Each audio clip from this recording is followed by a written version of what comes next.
Welcome back to the Form First podcast. You are joined by your hosts, Sam and Ben, and we have a special guest on the podcast today, and our first guest, Joe from Pod Fit.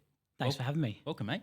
Cheers, mate. For those who don't know you, can you give us a little elevator pitch? 30 seconds, here we go. Go. So my name's Joe Keain. I'm a sports podiatrist here from Adelaide. Work at Pod Fit Podiatry. We've got clinics in Modbury, Findon and Glenelg. Work with a lot of athletes, especially runners, from all various abilities, whether they're doing a 5K park run on the weekend to ultramarathon runners, from kids to adults, kind of see them all. So very much in the running space, treat a lot of lower limb stuff, shin, ankle, foot especially, pain. And yeah, glad to be here. Nice, mate. Well, we've actually met in the past as we We spoke. have, and I didn't remember. It's so embarrassing. He opened the door and shook my hand. And I was like, "Oh, Sammy, how you going?" Because of Instagram, because we Yeah. followed each other recently. Yeah. And he goes, "We've actually met." And I was like, "Fuck." And then I go, like, cycling through in slow motion, my head like to face. I was like, "Nah, nothing coming up." Maybe if I took my shoes and socks off, I would you might remember your my foot. feet. You're like plantar fasciitis. I was like, "Going to have to be more specific, mate. See like 8 of those a day." Yeah. But no, we have met before. We've Yes. we figured out where from. Obviously, came to see me in the clinic, Yes. and fixed him. So Yeah. never had an issue since. Yeah, that's it. After my bodybuilding prep, doing like stupid amount of that's what it was. steps per day. And yeah, that was painful. But you did the shockwave. Shockwave. Oh, Yes. nice. Yeah, that really helped. Mate, it's great. Yeah. Good investment. Great investment. Yeah, shit. That's why we've got 6 of them. Yeah. Good. I'll have to fork out 15K for one of those bad Mate, boys. get one up here. You can set up in the corner. Yeah. Yeah. Oh. That's tempting. Joe, we're going to get into a few questions and we'll just lead along because a lot of our listeners, obviously avid gym goers, and everyone now getting into the running and the hybrid stuff, like we mentioned earlier with the high rocks and, you know, even things like Ironmans and all that type of stuff. So we'll lead into a couple of questions just to get to know a bit more about you, your profession, and how that can help them in and out of the gym. Sound Sounds all right? good. Ready Sounds to go? So we're going to start off with a really hard one. All right. What is podiatry and why do we not hear about it as much as we would hear about, you know, physio, chiro, things like that? That is a great first question. I think the reason we don't hear enough about it is because we don't promote ourselves enough as podiatrists. So there's not that many of us in total. When I graduated uni many moons ago now, there was only 26 of us in the graduating class for the whole state. Holy So moly. you can imagine 26 podiatrists for a whole state is not very much. I think there's only about 6,000 total in Australia, which isn't a lot. Right. So comparing that to physio, where To there's physios that grow on 140 come out of trees. one uni here, let Yeah. alone the other 2 unis as well. It's a Yeah. lot less podiatrists, and half of those go into hospital work, and you don't really see them. They do a lot of wound care. The rest go into private practice. Some just cut nails, you never see them again. So there's only really a small portion of us that do sports stuff and then actually promote ourselves. So I think that falls back on us. Got to be better. Got to tell more people about what we do, because we are specialists, right? We specialise in foot, ankle, lower limb. So everything below the knee is really our territory. We've got to own it. It's our domain. So Yeah. got to do better. Yeah. Yeah, well, initially when I had my plantar fasciitis, I actually went to see the physio first because that was my first thought. We're going back like how many years? 6 years ago now. So I didn't have much of a knowledge basis back then, but they were straight away, they looked and they were like, oh, we got to go, take you to the podiatrist, go see Joe. Yeah. And then, yeah. Good. Was that our clinic? The Yeah, physio? that was your clinic, Beautiful. yeah. System works. Yeah. Sometimes I'll see him treating a foot from like across the clinic, and I'm like, Hey, what hey. the fuck are you doing, mate? Then I was Where's like, the I referral? treat a hip to get him back. I'm like, I'll take that one. Treat a shoulder? Yeah. Needle a back. Yeah, that'd be fine. Oh, that's gas. Yeah, and I guess with that as well, at least you didn't go to a GP. A lot of people go to a GP and get their musculoskeletal assessments there as well. So physios hate that. I know they hate that for a fact. Yeah, cool. And I guess then with that, leading into that sports side of things and people getting more into running, what would you say the importance is of strengthening our lower bodies, our lower limbs for not only athletes and gym goers and runners, but for just day-to-day life? Mate, it's huge. Like lower limbs, obviously, you guys know in the gym. I know from a podiatry perspective, having strength there is really important. In terms of running, about 80% of running injuries are lower limb related, so knee below. Yeah. So if we don't have strong lower limbs to be able to do the running, you know, have the endurance, have the strength there, we are more prone to injury, which then transfers to things like the gym, day-to-day life or work. It makes everything else harder. So we need that really good base or foundation of strength to make everything else easier. Yeah, absolutely. Yeah, a lot of people, I think a lot of young guys, when they start training in the gym and they just want to get jacked, right? And they typically want to just get jacked with their upper body. You know, I just want a big chest, want arms, want delts, want a back, and then the legs get neglected, right? And then you've got those little chicken legs. See a few of those in the clinic. Yeah. They definitely get around. I think there's less of those now that there's that more, you know, Hyrox hybrid approach. Yeah. Legs are becoming more important. You definitely see it. And I think just legs, like, they're hard to train, right? They're harder to get bigger. They hurt more to train. Yeah, for sure. Like getting a big chest pump, I reckon feels better than getting a bigger leg pump because you're not debilitated for the day. So like it's just So less true. incentive to go and do that. So I get why people don't do it. But I think obviously, we need to be doing that at least once, maybe twice a week, especially if we are doing more of that running thing. Like twice a week's a minimum. So really, really important to get onto. Yeah, I just did legs today and I was walking knees locked out all the way to Brickworks. If I bent my knee, I would have buckled and sat down for about 30 minutes. So, and is that, do you think as well, like an interesting one? I feel like with legs, do you cook yourself a little bit more because you can potentially push a heavier weight and maybe there's a lot more of a compound movement with the lower limb stuff that we're doing? I think so. Like you said, you can lift way more weight. Yeah. And you can do a lot more, double leg stuff. Obviously, use different machines, that kind of thing. But I think the other facet of that is you then got to walk on your legs the rest of the day. And so like it just takes longer to recover. But if you do a massive chest session and you go to do an office job, or maybe you're an accountant or maybe you're a podiatrist like me, like we don't really use our chest day to day. So you can actually recover that day and the next day. Legs take that bit longer. Yeah, right. Yeah, absolutely. And I guess like something that I feel like I've found recently as I've gotten into the allied health industry a little bit more and I play soccer and I've started running is that a lot of issues through people's lower back, glutes, hips, knees start from the ground up. 100%. Yeah. So if you think about foot posture in general, you know, feet that roll inwards quite a bit, knees will then follow suit. They'll go in. Hips will drop. We'll get lower back issues. They're trying to compensate. So foot posture and the way our feet move mechanically have a massive role to play in what happens up the chain. And obviously that's where we come in as podiatrists. We look at that specifically and we see about how that works with the rest of the body. And then we put together a plan to help that person get better. Yeah, nice one. Love it. Yeah, it's awesome. What would be your favorite movements in the gym to get people in the right position to start running consistently? I just love basics. I think if you go on Instagram, TikTok, there's a lot of fluffy bullshit. Yeah. Like you don't need to balance on a cork board and hold a broom. Like just do some good calf raises, do some really good single leg glute bridges, do some single leg squats, do some body weight squats, do some banded stuff. Like it's all very simple stuff. But if I was going to pick one, calf raise. Yeah. Helps plantar fascia, helps Achilles, helps calf, helps shin. We can reduce a lot of that lower limb potential pain by doing a really good calf raise. And something we'd aim for would be something like, for a runner, I'd aim for at least 25 good form single leg calf raises, you know, 1 second up, 1 second down, really controlling the form, pushing through first and second toe. If we can do that for 25 reps both sides, I know we're in a pretty good place to do some running and prevent most of the injuries that are going to occur. And then if you want to do more running, say you want to do more than a 10K, probably close to 30. Marathon, let's try to get to 40. So it kind of goes up the more you want to do. But I think 25 is a really good baseline for most people to have pain-free running. Yeah, absolutely. And in terms of like calf raise exercises as well, like, you know, you've got the old debate of standing calf raise versus seated calf raise as well. Is there one that is better in your opinion, or would you say that they're both fairly equal? I think depends on where the person's at in their rehab journey.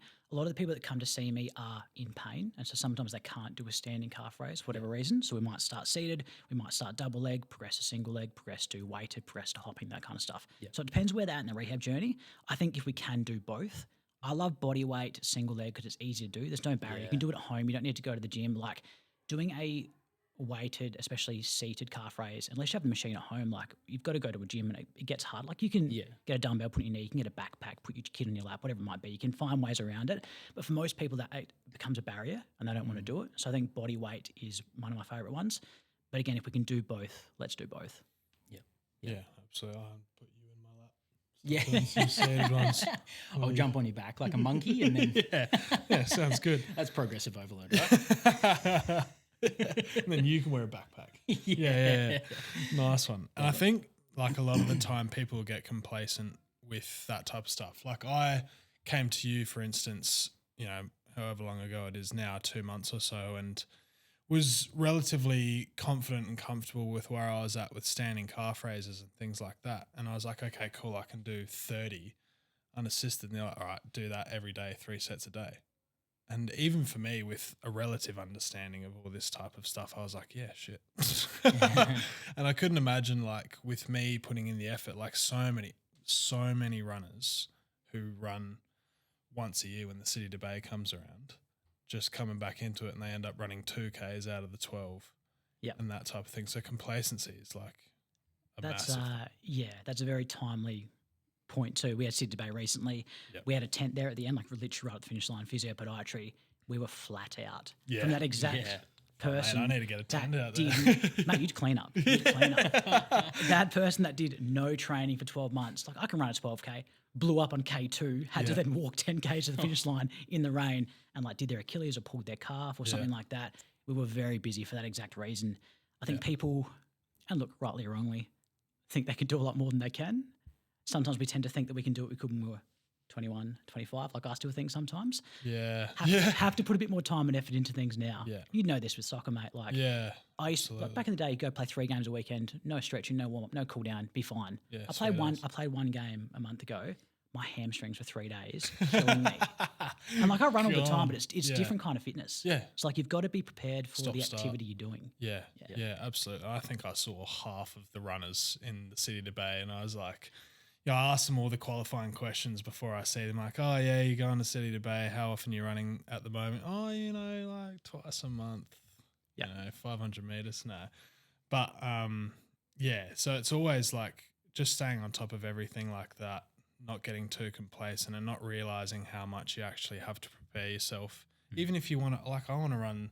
At the moment, I'm running 6Ks a week, and that's enough for me for now because I don't know how to pace myself. Because I play soccer, but just staying consistent, and it's always you get out what you put in. It's always the boring ass things like standing calf raises and progressing in that. It's the basics, right? I think too, sometimes a barrier for people is they don't want to feel like they've got to spend an hour doing exercises every day to get better. I like shorter, more frequent sessions. So 15, 20 minutes at home, do mostly body weight, do 3 times a week. You can prevent majority of injuries from doing that. We don't need to spend an hour in the gym every day doing lower leg stuff. We don't need to run for an hour a day. Let's just do the basics well, short, sharp, shiny, biggest bang for buck, and we can prevent a lot of injuries that way. Yeah, lovely. Yeah, awesome. Cool. I guess that continues to lead us in here well into the importance of good footwear with, again, running day-to-day life, and then potentially a good shoe as a hybrid for running, weightlifting. Yeah. So previous to being a podiatrist, while I was studying actually 4 years, I worked at Athlete's Foot. So I sold a lot of running shoes over that time. And look, running shoes have changed a lot since then. Back then, they were a lot more like low profile, Nike free run style shoes. Now they're obviously a lot more chunky, a lot more midsole, a lot more cushioned, more Hoka style, more, that sort of very thick 40, 45 mil midsole. It's very different now. A lot more forefoot rockers, a lot more carbon plates now. There weren't really any back then. Yeah. So very different shoes. But footwear is important. And I think sometimes it can be a bit overwhelming for people because there's so much choice now. Back in the day, there was like 4 good shoes to buy. It was like Asics Kayano, Brooks Ghost, Brooks Glycerin, New Balance 1080. They were like, they were the staples, right? Yeah. And like most people had those and you'd be fine. But now there's that many models because running has become a really big thing that it can be overwhelming. And if you're anything like me, I get a lot of targeted Instagram ads for shoes. And so I'm always like, oh, should I get that? Should I get that? What would that be like? So it can be a bit overwhelming. What I normally recommend for people if they're looking for a running shoe is go to a specialty running store to get fitted. Someone like Run DNA, just over here. They're fantastic. We work with them a lot. You can go there. You can try on a range of shoes. You can walk on the treadmill. You can test. You can get the data feedback. You can find out in terms of data and like terms of real-time feedback what the actual best shoe is for you. Similarly, in the clinic, we've got Zebras treadmills in our clinic. You've seen this as well, mate. They've got heck of a thing. Very cool treadmill, very expensive treadmill. But they give us, again, really highly sensitive data. So to the exact degree of foot rotation, to the exact kilogram body weight, where in the foot that body weight's going to a 1 centimetre sort of range of motion or 1 centimetre degree of motion. And we can actually knuckle down and find out of your shoes what actually is the best shoe for you to walk and run in based on the data. So anywhere that's got that, whether it's us or Run DNA, I recommend going there to do a proper fitting service and that we can see what's best for your foot. Because sometimes buying, maybe going to Rebel Sport or buying online, the shoe looks good and it comes and it feels pretty good, but then you go to run it and you're like, oh wow, this doesn't feel. It's clunky. It's heavy. It's clunky as hell. It's not bending in the right spot. It's too soft for me. It's moving too much. It's stirring up plantar fascia, stirring up my Achilles, hurting my shins. Like it's hard to know before you test it when you run. So I think going to a running specialty shoes store or seeing a podiatrist that can do an in-depth fitting process is the way to go. Yeah, lovely. Yeah. Would it be the same if you were looking specifically for a lifting shoe for the gym only, not running? Would that be a similar process, or is the gym-based shoe quite different to the running shoes in that aspect where it's like there's not as many moving parts? Yeah, I think the second, there's not as many moving parts with lifting shoe. Normally they're just harder, flatter. You want more ground contact, so you want that kind of proprioception on the floor. I think you can get away with a lot more lifting shoes without having that in-depth analysis. You can get away with barefoot. You can get away with a pair of Dunlop volleys. I see a lot of Converse lifters, and they're fine as long as you're not getting foot pain. All that stuff's fine. So I think if you're pain-free, kind of wear what you want to lift in. It's when we start getting pain, whether it's plantar fascia or Achilles or big toe pain especially, we're seeing lifters, when that stuff starts creeping in, we need to probably look at why that pain or why that pathology is occurring, and then from there pick a shoe that's right for you. But I think that's a very small percentage of people that are in the gym. Normally they're getting pain in bicep or shoulder or back or something like that. It's not really foot. Yeah, for sure. On that note as well, big thing within the gym is like heel elevations with like squatting shoes. In your opinion, is there much difference between doing something like, heel elevation squats with like, I think they're called like Nike Romalias. I don't know how to pronounce it. Or something like just Vans or Converse. Having a high heel pitch just helps change mechanics, right? If you're someone like me, like I am not the best squatter to depth. I like squatting to a box. That feels pretty comfortable. Anything lower than that, I tend to get like a bit of hip pinching, a bit of ankle pinching, and I can do it, but it's not the most comfortable thing. And that then I think puts me off trying to lift really heavy because I'm like, I don't need to do this in my day-to-day life to run. I don't need it for my job. I'm just kind of lifting for ego. I don't necessarily need to do that. But if I do want to lift heavy, I'll put lifters on, and they've only got a 10 mil heel pitch in them, and that feels a lot better. If we don't have a heel pitch, a lot of the time I'll give like clients literally a 10 mil little foam wedge to put in their shoes. That feels great. Nice. Otherwise, I'll say just put like the 5 kilo, the 2.5 kilo plate under your foot, lift with that. If we can do that small mechanic change, it makes everything a lot easier. I had a younger girl in the clinic probably about a month ago. She's 12. Getting into the gym now with her mum. Just couldn't squat. Like just didn't have the mechanics. At birth, had some things where like calves were really tight, feet were a bit funny, had some surgical stuff done when she was younger. Is now walking pretty good. Toe walks a bit, but like is quite stiff. Going in the gym and like watching her squat, she didn't actually have the mechanics. Like didn't have the depth in the ankles, didn't really have the hip mechanics either because hadn't really ever done it. We put the 2 kilo plates under her heels, got her squat, and she'd get almost onto like a normal squat position. And she was like, whoa. So I'm like, cool. If we just do that at home or do that at the gym, that can really change the mechanics and be a lot more beneficial. But I think where I see people go wrong is they try and lift, let's say barefoot, not that barefoot's wrong, but they try and do squat barefoot. That's me. They don't have the range and they just keep forcing it. They're like, why? Add more weight, going to get lower. Like, why? Keep stretching the hips. Like, why am I not getting lower? It's like, it's actually the ankles. It's not your hips. Like, your hips are fine. So, I think having a bit of heel elevation helps, whether it's 5 mil, 10 mil. If you're finding you've got trouble with mechanics, not quite getting down, give that a go. Should feel a lot better. Takes away that limit in sort of toe to knee foot movement. Correct. Correct. Yeah, absolutely. And I'm one that I don't do floor squats or anything like that. I use a hack squat machine at the moment. And I don't have any lifting shoes or anything like that, but it is now something just before this podcast that I was actually looking into to start getting into because I'm just starting to hate training barefoot because you slip around a little bit, especially if like it's not barefoot. I got socks on. I'm not getting my dogs out. I think that's definitely gym etiquette, right? Yeah, like, when I see someone with their socks especially if you off, own I'm the like, joint. Like, mate, we're all trying to have a good time here. Yeah. You're having a real good time, and that upsets me. Yeah, exactly. So Yeah. it's time for me to get some lifting shoes now. No pain or anything like that, which is good. But it's interesting you brought up that topic. I had somebody that came in to see me, and we struck up conversation, as I do with pretty much everyone, unfortunately. It was a fact of struggling with depth with a squat. There was no discomfort or anything like that, but they just, I guess for ego, whatever it might be, really wanted to be able to just do a normal back squat, whatever it was. And we try to heel pitch and different things like that. But you can even bring in front squats as well. That will help change up the mechanic, and you won't be, you can't lean over as much. There was a lot of that hip hinge and too much hip hinge. And the beauty of the gym too, and you guys would know this, you can modify a lot of stuff. You can use a machine, you can do a workaround, you can change the way we're doing it to make it more comfortable. And this is a conversation I have with a lot of clients and a lot of runners too when they're doing gym-based stuff is, what's the goal? Is the goal just to get stronger? We can do that a lot of different ways. We don't necessarily need to do that one particular movement that's stirring everything up. Had a client last week, older lady, ran Sid's Bay pain-free, wants to just run 5Ks a week, like nice and chill. Yeah. She was like, I want to do Bulgarians though at the gym. I was like, why? She's like, why just the trainer said I should be able to do them pain-free. I was like, yeah, but you've got arthritic knees. And like, so Don't do that. we've got no cartilage to start with, and we don't need to do like a single leg away to squat with your foot in a bench. So I'm like, what's the goal? I just want to get strong. I'm like, cool.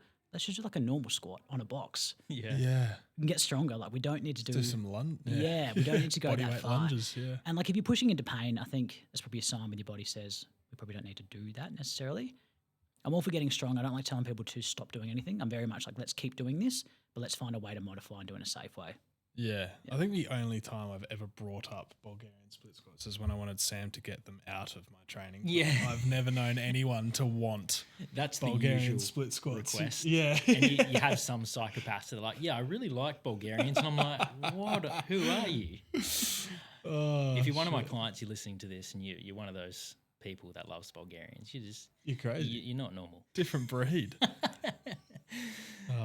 You brought up training barefoot. Sometimes you see people cruising around training barefoot. Sometimes you see these funky shoes, right? The barefoot shoes with the toes. I know the ones, mate. Sometimes they ones. pop up on like Temu ads and stuff like that as well. What are your thoughts on them? I've got a lot of thoughts. Trying to figure out how like G-rated this podcast is. No. Look, I think everything's got its place, right? Where I tend to draw the line is I'm not a big fan of barefoot running. I think barefoot in the gym's fine. Like I do a lot of stuff at home training barefoot. I like having contact with the ground. I like a stable platform. I don't necessarily like training in a shoe that's really spongy because I can't feel where my foot's going. I think it makes my ankle work harder. So I think being closer to barefoot, or at least more minimal in the gym's good, right? Yep. Where I see issues clinically, especially with runners, is when they try and run in the barefoot shoes. And the biggest thing I see when that happens is they haven't built up the load to do it. They get an ad on Instagram or they talk to a friend who's tried some barefoot shoes. They're working well for that person. They think, oh, I'm going to sort my back pain with barefoot shoes. And they go for a run in these barefoot shoes and cook their shin. Or they cook and get a stress fracture in their second metatarsal. Like they just do something like that. So that's what I see clinically, people that come to me with those kind of issues. I think if we're going to use a barefoot shoe, firstly, why the fuck do you want to do that? They look ridiculous. And They're the ones with like the toes? the toes, dude. Oh, Yeah. no. they look ridiculous. They don't feel comfortable. And they're like $300. So I'm like, where's the benefit here? It's more just like that's a subculture of people, and that's fine. We fight on TikTok. It's all right. But I think we can do anything if we build up slowly, right? And I say to people, if you want to train, run barefoot shoes, we can do that. Let's take 6 months, let's take 12 months to get up to that. Do it in a safe way, so we're not going to load up and get a bony pathology or a bony stress or hurt your plantar fascia, hurt your Achilles. Let's just do it safely. So I think everything's got its place. I always come back to what's the goal and why do you want to do that? A lot of the time people don't really know. They just want to try it because they've got some sort of other pain. And look, we can probably fix your back pain with this maybe, but we're causing something else, causing knee pain, causing foot pain. It's like we rob Peter to pay Paul, and sometimes it's not worth it. On that topic of funky footwear, well, maybe funky for us, but high heels. I haven't experienced, Wearing pain. them? No. I mean, maybe. Mate, each to their own. We've all got our kinks, right? How bad are they for your feet? Let's be real. Look, I think like I said before, everything's got its place. And I see a lot of women in corporate who have worn heels for a long time. Yep. And they might be in their, later career, 50s, getting close to 60, who are now just developing issues, whether it's a bunion, whether it's neuroma, second metatarsal issues, toe issues, that kind of thing. Obviously, being in a high heel has a higher pitch elevation of the heel, puts a lot of pressure through ball of foot, through big toe, through metatarsals down there, that kind of thing, which can lead to pain. Normally that pain takes a while to come about. It might take a few years to sort of come about. And high heels aren't the devil. But again, I think as we get older, we need to kind of be smart about what we're wearing. So as we get older, we naturally lose the padding in our feet. So like your padding under the balls of foot, under the heel become thinner. That's for most people. Much like hair gets thinner, much like skin gets a bit dry, gets flakier, hair gets grayer. We just have changes in the body, right? As our fat pads get thinner as we get older, that can lead to increased pressure through there, which can lead to things like stressies, pain, neuromas, other issues through feet. So I think as we get older, we need to be smarter with our pairs of shoes we wore.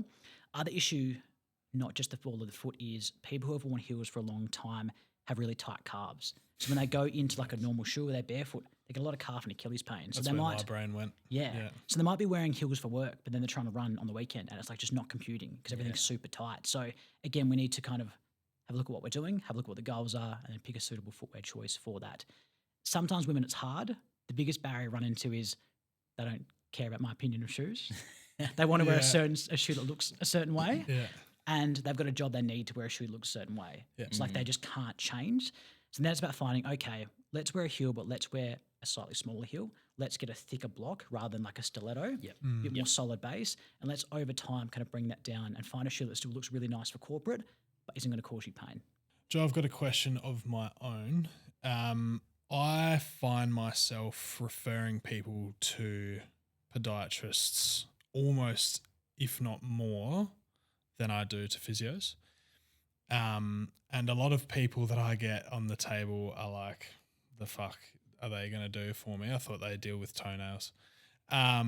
So is there, common issues or questions or anything like that that you get or that you know of that people might be going to see, not the wrong person, but they could see you as first point of contact and maybe get a quicker result or a quicker answer? Yep, definitely. I think it's a really common misconception that people see, whether it's physio or GP, somebody else before they see podiatrists. And there is that misconception that we just cut toenails. And look, there are some that do. That's not me, but there are some that do, and that's fine. Each their own. Common conditions I see people see other people for first and maybe not really get the result they're after is like big toe stuff, whether that's big toe, ingrown nail or like big toe pathology, a bunion, arthritic change, capsulitis, sesamoiditis, various pathologies of the big toe. That's a big one. Most physios aren't going to know what the fuck to do with that because they just don't see enough of it to get like repetition. They might tape it up and that's kind of as far as it goes. Change shoes, that's like as far as it goes. Plantar fascia is a big one. I think physio are pretty good at treating that, but I think podiatry have a lot more tools to their disposal and probably understand more of how footwear and foot mechanics and foot posture contribute to the pain we're getting rather than just let's tape it up every week and then it would just get better eventually. So we've got a lot more in-depth knowledge. And then really anything foot-related, metatarsal stress fractures, coming back from those, Achilles pain, retrocalc bursitis, shin pain, anything where foot mechanics playing a role, come and see a podiatrist.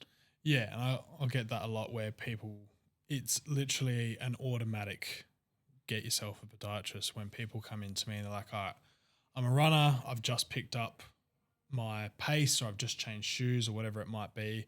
I'm experiencing now some lower back, hip, knee. Now, it doesn't have to be foot. That's another thing that people don't understand is that obviously, like we were saying before, it all can start from the ground up and how mechanics change, how the body adapts. So I think, just realizing that if you are starting running, even if you don't have an issue, this is a big topic that Sam and I have gotten into before, is that people wait until they have an issue. Don't need to wait until you have an issue, guys. It's always good if you really want to get into running and you're really serious about it and you want to do it safely, obviously work it within your budget because allied health isn't cheap.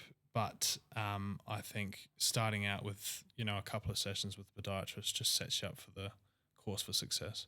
Definitely. I think even coming in for an initial assessment, going for a walk on the zebras, looking at the way we're moving, look at where the pressure's going, look at on the cameras and see where, foot angles, knee angles, what back's doing, what hips doing a full strength assessment, looking at footwear, can get a really good baseline of where you're at and give you a plan to go away with. Everyone that comes in gets a detailed one-page plan and a report from the Zebras about, cool, here's where we're at, here's some deficits, here's what we want to work on, here's where we want to go to get to your goal.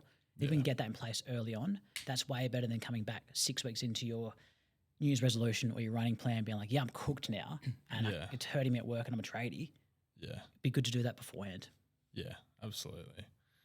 Yeah, I guess that's just something that we need to get across, and I'm trying to educate a lot of people on that. And I guess what they get out of coming to see you as well is they get to ask all the questions they can, because they'll go on Google, they'll ask their mate who runs but has no, fucking clue what they're talking about and things like that. So they get education along with all the right path to get started and stay safe. Yeah. I think that's the hard thing about this day and age, right? There's a lot of people on social media that give advice. And because obviously my algorithm's now targeted at me to see that stuff. Yeah. I see a lot of stuff and I'm like, that's not right. Just wrong. And it's got like 2 million likes. And Oh, people will argue with me on TikTok on some of my videos. A lot of barefoot runners argue with me. And they'll say, show me your qualifications, and I'll just send them pictures of me with like my degrees. And like, here's just like, and they're like, oh, and I'm like, you're a random accountant from, Leeds in the UK. Like, what do you know? So I think the problem with the internet, and look, I give advice too, is there's a lot of advice out there. It's hard to distill what is right. And just because advice works for one person doesn't mean it works for you. Like, everyone's got different full posture, moves differently, has different goals. And sometimes what our friend is doing, what a family member is doing doesn't quite work for us. So it's important to, I think, get that initial assessment, get a plan that's tailored for you and your goals to hold you in best stead. Yeah. There's a huge call-out culture going on with social media at the moment. We see it massively in our fitness industry and the coaches industry. Like you probably have had a video of yours, being called out, right? Where someone reacts to your video and they go like, "Hey, this is wrong." I've had it myself, and you go like, "I'm just trying to help, guys," and people are just trying to like push you down and get on top of the mountain quicker. Yeah, I had a comment about a month ago. Had a video on TikTok that went pretty viral, and I had a lady comment something negative about me, and it got like 12,000 likes. Wow! And I was like, whoa, cop that. Fuck. So I went through I got like a bit caught in the moment. I went through like these people's profiles, and I was like, fuck you. Yeah. But I was like, hang on, it's not real life, right? Like people on social media talk a lot of shit. It doesn't matter. Like, it doesn't affect me day to day. Like, I didn't lose any clients from it. Yeah. My wife didn't love me any less. Like, nothing was affected. Yeah. But I think we get caught up on social media, and you're right. The call out videos and the negative stuff, it gets a lot more traction. It's really frustrating for me. Like, I'll think of a really good video, really good information, post it, might get 700 views. I'm like, cool. I'll film a 30-second reel on my phone about hating barefoot running, 4,000 views, like nothing. And I'm like, well, hang on. It's definitely geared towards more of the negative stuff, social media, because it gets more clicks. And so you've got to remember that. Take it with a grain of salt. It doesn't affect your day-to-day life. It's okay. Yeah, 100%. Agreed. I need to continue my personal vendetta with foam rollers. Oh, yes. Just to get people riled up about that. Yeah, well, that's one way to grow your social media, and going down that controversial pathway. But I think taking people down all the time, you got to be able to take the backlash back onto you as well. If you're going to put yourself out there on social media, you've got to be prepared to cop it in various ways, and that's okay. I think it's part of the game, part of social media. What I'll do though is, if someone ever, especially other podiatrists, if they're ever like negative towards me online, I'll just go to their clinic diaries online and I'll see how many clients they got. And if I can get in with you today, tomorrow, the next time, like, we're not very busy. So like, why the fuck do I care about what you say? There's a reason why they're on social media in your comments all day, right? Correct. Someone was like, you're not busy, it doesn't matter. That's great. I love that. Change pace a little bit. Orthotics. How often should someone be updating their orthotics? Great question. We normally say get them checked once a year. Doesn't mean we need to replace them every year, but getting them checked once a year, not only your orthotics, shoes, feet, see if there's been any changes, whether it's, changing the way your feet are looking, the way they're performing, or, your goals is good to do.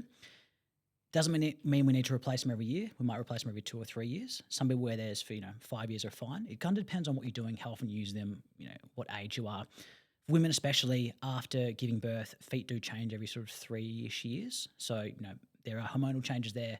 Ligaments get looser, feet flatten out. So we might need to update them a bit more regularly depending on what they're doing. Obviously for kids grow, so we might need to update them as they grow. But for most people, getting them checked once a year, may replace them every sort of 2 to 3 is a good way to be. Yeah. And are there any signs that someone needs orthotics as well? Yeah, I think it depends on the person. There'll be pods out there that think everyone needs orthotics. Yeah. And there'll be pods out there that think no one needs orthotics. So it depends who you ask. I think if you're someone who you're worried about, you think you're walking and running differently, if you're getting pain's a big one, pain that hasn't always been there. If you're on your feet a lot at work and your feet are always tired and maybe you've changed shoes and it hasn't really helped, a lot of the time people know that something's not quite right with their feet, but they can't quite pinpoint what it is. If that's you, time to go and get an assessment. Doesn't mean need orthotics. Might be we need to change shoes. Might mean we need to modify, gym or running sessions. Maybe it's doing a bit too much at the moment for what your body can handle. Yep. But those signs are normally a bit of a giveaway that things are changing with the feet and they're not coping with the load. And orthotics is a great tool to help with that load, whatever it might be for that person. Jeez, I think I need to book in with you. Book back in. I'll remember you this time. Yeah, that's it. Still got his profile. I'm on my feet training clients all day. And my feet do get quite sore, and I've tried out different shoes, but I think I need to come see you. Because you walk around in lifting shoes, mate. Yeah, well, that's he's tried different lifting shoes. I have, yeah. The heels. I've tried nothing and I'm out of ideas. What are the other ones called? Nike Romelios. Yeah. Might as well just tape bricks to my feet. Yeah, could be a shoe issue. Yeah, I think a common thing I get is obviously people don't only wear one pair of shoes. Mm-hmm. So how does that affect? Like, let's say they run and they might need orthotics for their running, and then let's say they're like Sam and they walk around all day. Mm. Is there often cases where you're looking to do 2 pairs of orthotics because different shoes need different fits? Is there anything like that you sort of struggle to navigate?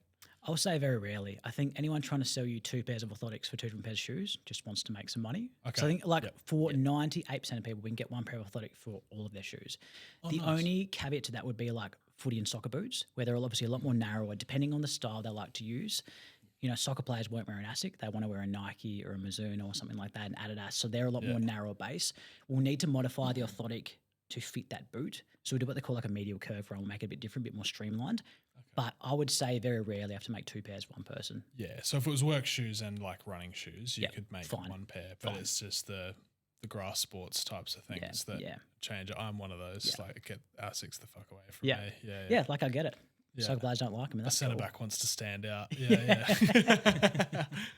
Yeah, right. No, that's great. I've never, I came to see you 2 months ago, whatever it was, and I was almost expecting funnily enough, a change in shoe or a recommendation for orthotic. But what you were able to do, which has broadened my understanding of podiatry and running, is you could change things like arm swing or arm path, and cadence is a massive one that now everyone is starting to figure out, that cadence can really make a huge change to your gait and things like that. Cadence is massive. I was doing some of my own running and sort of testing it over the past few months, and I was looking back at some old reports and changing cadence from, I think it's 162 for me to 170, so 8 steps extra a minute, not huge.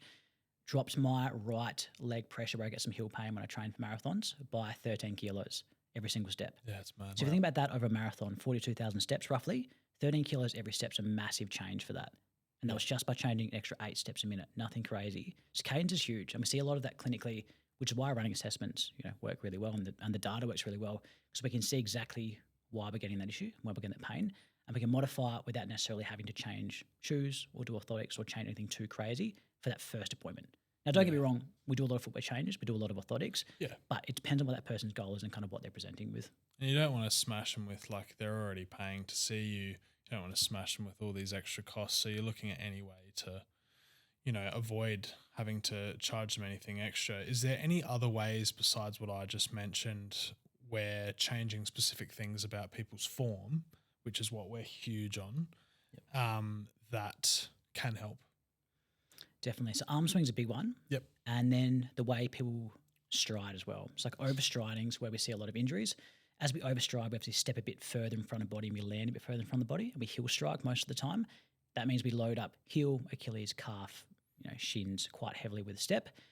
If we can bring that step to land closer under body, absorb more of that shock, have less step time, so less time on the foot, we can bring a lot of that load down and we can load a lot more through the shin and through the lower leg, so absorb that shock rather than going through the back and load into other structures. So yeah, the way we land is massive, and so cadence helps with that. So a lot of the time we change cadence and that kind of sorts itself out.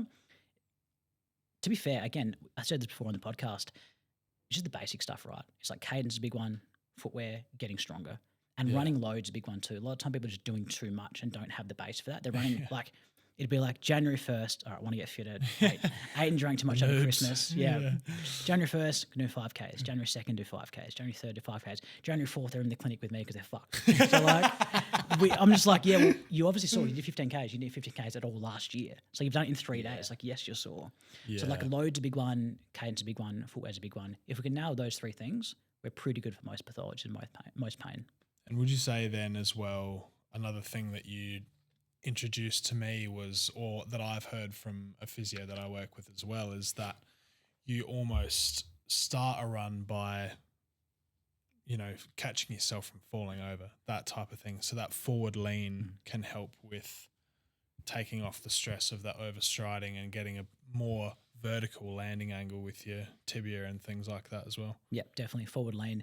A lot of the time people will, like there's a run tall kind of, I guess, saying out there, which for most people that's good. Like, we don't want to be too hunched over. Yeah. But some people run too tall and they kind of arch their back and that then creates lower back issues, glute issues, that overstride. Pressure. So that slight forward lean is really good. And that helps us land kind of where we want to under body. Yeah, nice one. Sam and I very quickly brushed over us training for a 10 or 12K for next year. It was discussed. It was discussed, and he was sober. Yeah. So there's no Sunday scaries with that one. There's no confirmation pending. I've just recently gotten into running, I say that very loosely. I was a swimmer back in the day. Do they have a pool at Keith? They do. Yes, they do. There's actually no water. Just 25 metres. It's just his neighbour. 800 laps for school. But I love swimming. I can do that like very easily. But running I struggle with a lot. It's very, very hard for me. Mm-hmm. So I'm just gradually getting into it. Nothing crazy. I'm not doing 15K a week from the get-go. I'm just doing little 3.5, 4Ks per week at the moment. And the body's holding up quite well. Good. Yeah. Slow and steady. Don't need to rush into anything. It's like it's a marathon, literally, not a sprint. So I think if we can ease into things, have good load management, save yourself a lot of issues. Yeah, for sure. I even got running shoes. I don't run in these. I don't run in my lifting shoes. I've got the same as Ben's, the beautiful New Balance Rebel V4. Yeah. They feel good and they're very light. Mm-hmm. Hopefully you don't roast me or us, but yeah. No, I brought these to the assessment. I thought I was going to get nailed, but they're good shoes. I think where we might run into, I'm not going to say issues, wrong word, but like if we do some longer stuff, like if you do a half, maybe not that one, just because like race day, yeah, sure, but training must be a bit light for like continuous training for a half, like 4 runs a week, doing 10, 12Ks a run. Yeah, might get there. Yeah, but for now, mate, they're fine. It's working. Not in pain, work well for your foot type. Happy days. Yeah, for sure. We've got a couple of dancers that listen into the podcast. Are there any lower limb / feet based exercises that you can recommend for strengthening? Yeah, definitely. They'll pre-frame with dancers' feet are always fucked. Yeah. So like, let's just keep that out of mind. I've worked with a lot of Highland and Irish dancers over the years, or still do. Oh, yeah. And they've got obviously feet are trashed. Depending on what kind of dance you do, sometimes they don't wear either wear shoes or they don't wear any like a proper shoe. It's almost like a really tight leather piece that covers the skin but doesn't really provide any support or cushion. So depending on what you're wearing and depending on the type of dance you're doing, can be sort of, a bit hard on the feet. Good exercise, again, I'm going to harp on this, is basics, like being able to do a good calf raise, full height, good form. If you're dancing using a lot of calves, I'll probably be close to that kind of 30, 35 single leg calf raise is good form. Big toe mechanics is a big one too, having good range of motion through big toe. so toe joint doesn't jam up. So we're not going to get things like sesamoiditis, arthritic change, that kind of stuff. We're not going to hurt plantar fascia. So big toe range of motion's an important one. Calf raise a big one. And then being able to, depending on the type of dance you're doing, being able to land and absorb shock well, not being like really heavy when we hit the ground is a big one. So when you can go up and, jump and pivot and land quite softly, really good skill to have as a dancer, depending on what you're doing. And again, load management. I say this a lot, but we work with a lot of kids who do dance, calisthenics, whatever it might be, and they're training like 15 hours a week as an 8-year-old.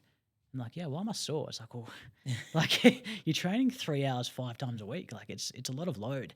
And as we get older and get better at a chosen craft of dancing, that training increases. We've got comps on top of that where they'll do 6 hours on a Saturday, so it can be a lot of load. Sometimes the load is just too much for that person. So we want to be strong and mobile. We want to make sure we're being smart with the load too. And sometimes we need to modify what we're doing to be able to dance pain-free. Yeah, love it. Awesome. It's great. We've got a client that comes to the gym who sent us through a question saying they have fallen arches, and with the lower body compound stuff like squats, for example, they feel like they're struggling a lot with mobility and balance and different things like that. So potentially ankle mobility and things like that. Is there anything like they can't be patient zero? Yeah. So is there anything there that you've seen before and that can help with that as well? Yeah, we see a lot of that in the gym. In the clinic at the gym. We've got a full gym set up in all our clinics because we need to sort of see people in the active state.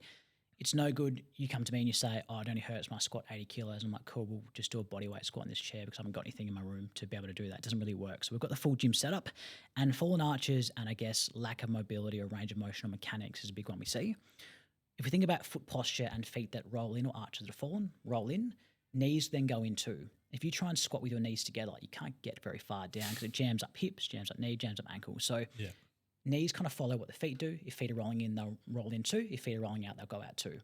Jams the rest of the chain up. So we need to sort out the feet first.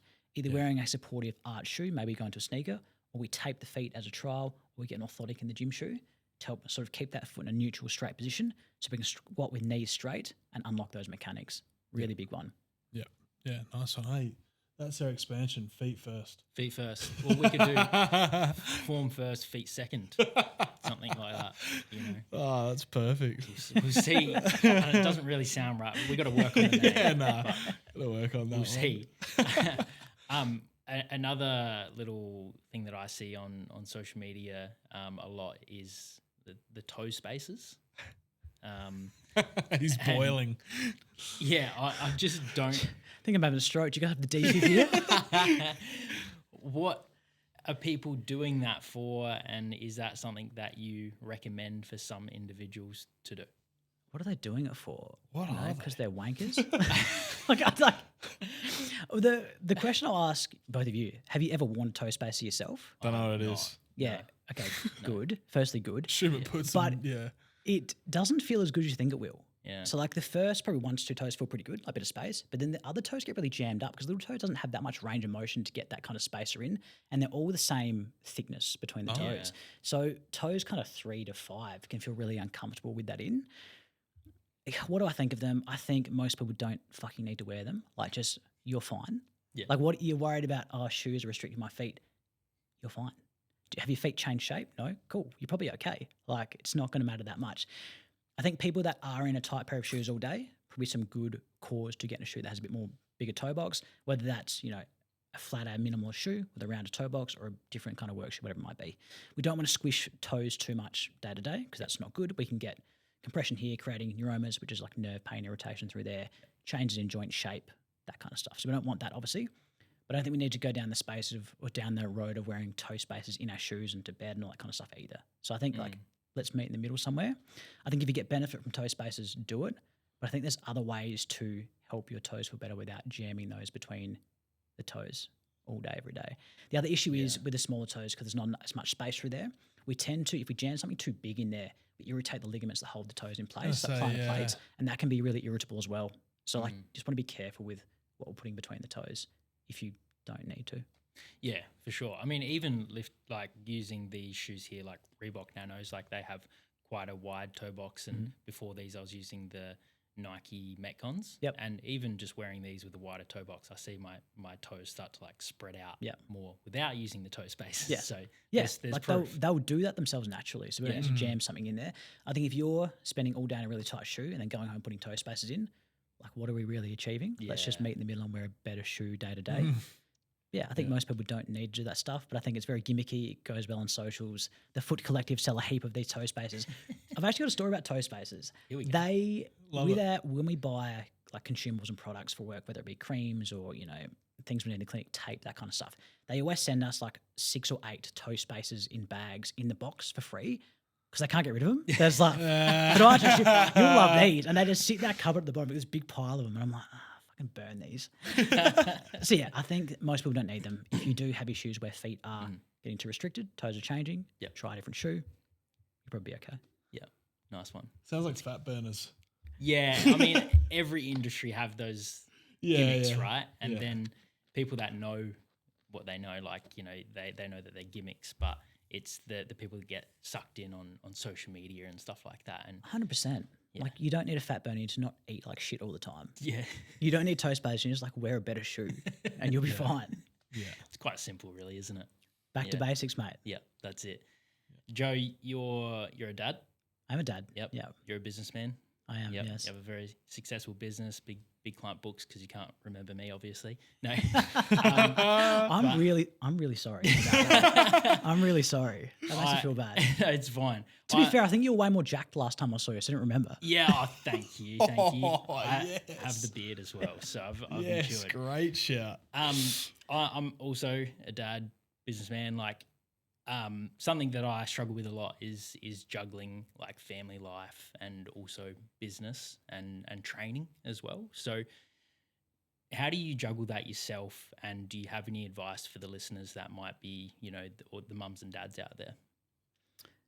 Yeah, I think that's a great question. Something I think about daily, like, you know, day to day changes. How do I juggle that? I think difficultly at times. I have an amazing wife, so she's fantastic. She does so much for our son, does so much to support me and the business and things like that. So without her, I literally wouldn't be able to do it. So I think that's the first one. Having a really good partner in your corner definitely helps. But you know, mate, as a dad, you feel like sometimes you can't win. When you're at work, you're thinking about your son and your family. And when you're at home, you're thinking about the work, the business. That needs to be, you know, need to run that. What do I have to do tomorrow? What can I do better? So you never get to fully switch off. And it's kind of that dichotomy. But I think also that's kind of the path we chose, right? Like I want to be a dad. I want to have a business. I want them both to be successful and I want to do well in both of them. So that means that it's going to be hard. Like there'll be times where I don't sleep as much that night. I'll have to wake up tired, have to still get the job done, have to still show up for my clients to do a good job.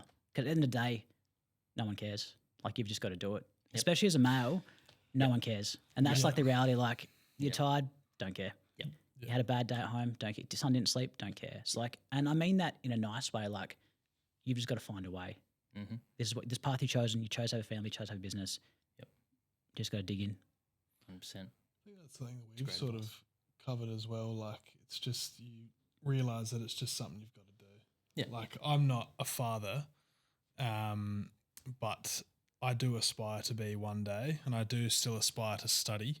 And running, you know, a business and a half. I guess you take half of the, maybe a bit more, of form first. So, do you guys have any little hints before I get started on the family life?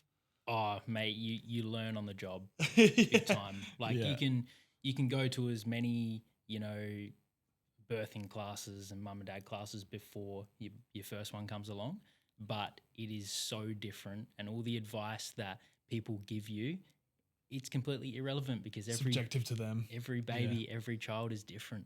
Yeah. Yeah. And everyone's different with their day to day too. Like, you know, Joe and I, you know, running a business and having a family versus someone who, you know, goes to a 9 to 5 job and has a family, it's going to be a different advice, you know? Yeah. Yeah. Good point. Joe, you run social media as well. You're pretty active on there. Did you want to let the people know where they can find you, where they can get more information, and anything else you want to plug? Yeah, definitely. As well. Instagram's where I'm at mostly. Just Joe Keain, JoeKeain, podiatrist, PODIA, podiatrist, TRSIRST. Yeah. Can't spell, but I fix feet well. So Instagram, and then TikTok's the same thing. So I do a bit of time on there. I just share Instagram to TikTok. I don't spend heaps of time on there. I get abused too much. So that's where you can find me. If you want to see our clinics, Pod Fit Podiatry. We've got clinics in Modbury, Findon, and Glenelg as well. Happy to chat on Instagram. If you've got any questions, feel free to reach out. Love what I do. Love fixing feet. Love running. So it's a good way to be. Love having a business. Love having a family. So yeah, I just want to say a big thank you to both you boys. It's been awesome being on here. Really enjoy myself and appreciate the time. Awesome, mate. Really appreciate you being here. Yeah, thanks for coming on. Well, thanks for tuning in for what was episode 9, guys, and we hope to see you on the next one. All right. Gotcha. Bye.